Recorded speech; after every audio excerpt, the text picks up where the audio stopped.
क्या हुआ? मेरे डर से तुम सभी पक्षी इस भगवान से मदद लेने आ गए। सोनपुर के जंगल में सभी पक्षी खुशी खुशी अपना जीवन बिता रहे थे, क्योंकि उन्हें पता नहीं था कि एक बहुत ही भयानक साया उनके प्यारे से जंगल पर मंडरा रहा है।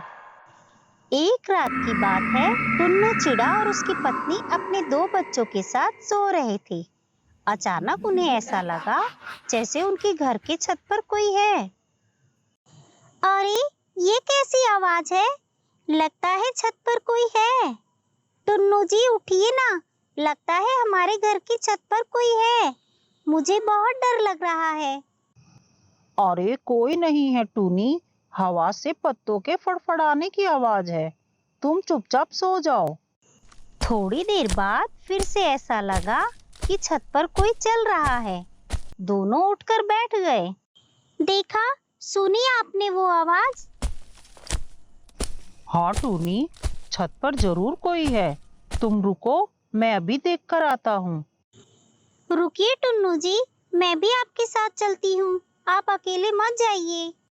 नहीं टूनी, मैं अभी आता हूँ। तुम बच्चों के पास रहो, वरना वो अकेले डर जाएंगी। टुन्नू चिड़ा छत पर चला जाता है। वहां जाकर वो देखता है कि एक चुड़ैल चिड़िया उसकी छत पर घूम रही थी। उसे देखकर टुन्नू चिड़ा डर जाता है। आओ टुन्नू, मैं तुम्हारा ही इंतजार कर रही थी। मगर मगर क्यों? कौन हो तुम? यहाँ मेरे छत पे क्या कर रही हो? मैं तुम्हें लेने आई हूँ, आओ चले।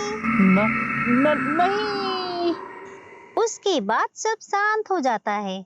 सुबह हो जाती है, लेकिन टुन्नू चिड़ा वापस नहीं आया। टूनी चिड़िया ने छत पर जाकर देखा तो वहाँ कोई भी नहीं था। टुन्नू जी, आप कहाँ चले गए? क्या हुआ आपके साथ? टूनी चिड़िया ने रोते रोते ये बात जंगल के दूसरे पक्षियों से कही। इसी तरह रोज रात को एक एक करके कई पक्षी गायब होने लगे। किसी को पता ही नहीं चल पा रहा था कि छत पर कौन है जो पक्षियों को गायब कर रहा है। एक दिन सभी पक्षी मिलकर एक तांत्रिक बाबा के पास गए और उन्हें सारी बात बताई। तांत्रिक बाबा ने उन्हें बताया कि मैंने अपनी तंत्र विद्या से देख लिया है। एक चुड़ैल है जो कि बहुत ही डरावनी है। वो ही सबको गायब कर रही है और उनकी बलि दे रही है। जल्द ही उसे अनेकों सिद्धियां प्राप्त हो जाएंगी। फिर वो किसी को नहीं छोड़ेगी। बाबा, बाबा अब क्या होगा? क्या सब मारे जाएंगे? एक उपाय है।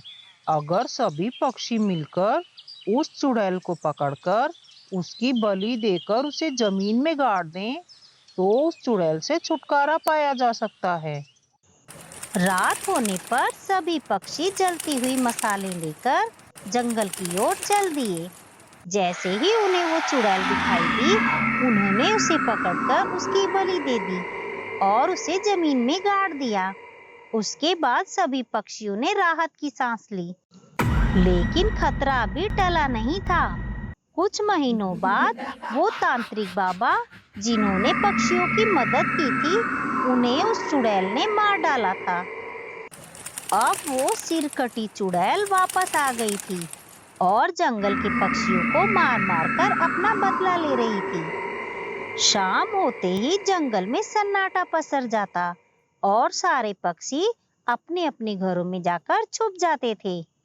कोई कहीं पर होता, वो वहीं रुक जाता और सुबह होने पर आता, क्योंकि रात होने पर सिरकटी भूतिया चुड़ैल वहां घूमा करती थी। कोई भी पक्षी उसे दिखाई देता तो वो उसे बड़ी ही बेरहमी से मार देती थी। जंगल के सभी पक्षी बड़े ही दहशत में थे। एक दिन सभी पक्षियों ने इस बारे में मिलकर बात की। इस सिरकटी चुड़ैल ने तो पूरे जंगल में दहशत फैला दी है। अब तो यहाँ जीना मुश्किल है। वो कब किसकी जान ले ले पता ही नहीं। कितने घरों को उजाड़ चुकी है वो चुड़ैल।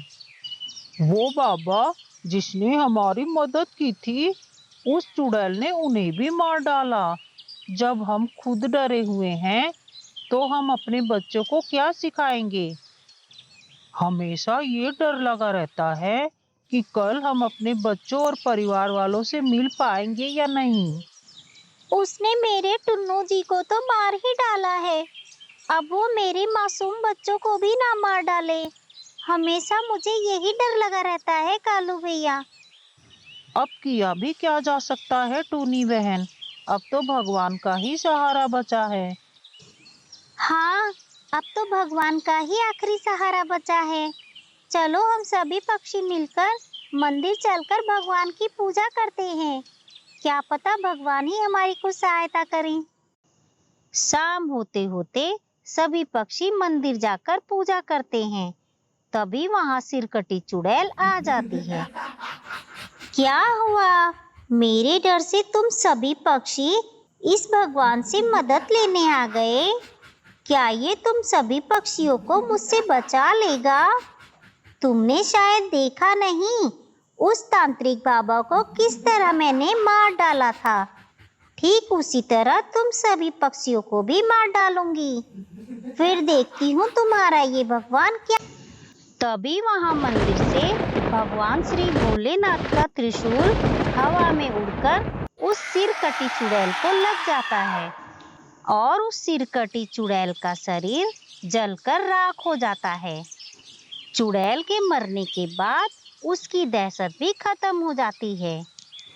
उस दिन के बाद से जंगल के सभी पक्षी खुशी खुशी रहने लगे। अब किसी को कोई डर नहीं था।